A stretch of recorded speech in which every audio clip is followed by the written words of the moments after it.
இப்போ ப்ளஸ் ஊ தப்பாக எழுதிட்டீங்க பார்த்தீங்களா? இருங்க வரேன். இங்கே இத்து தானே இருக்குது, அப்போ இத்து வரிசை எழுதணும். எழுதுங்க. இத்து ப்ளஸ் ஊ தூ.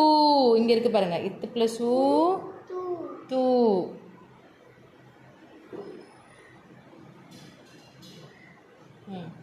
இந்த ப்ளஸ் ஊ இப்போ ப்ளஸ் ஊ பூ.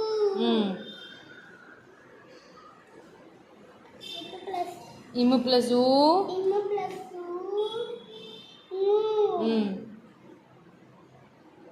இ ப்ளஸ் ஊ யூ.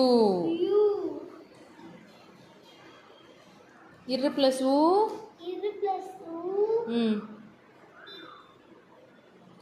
ரூ. சுழிக்கணும்.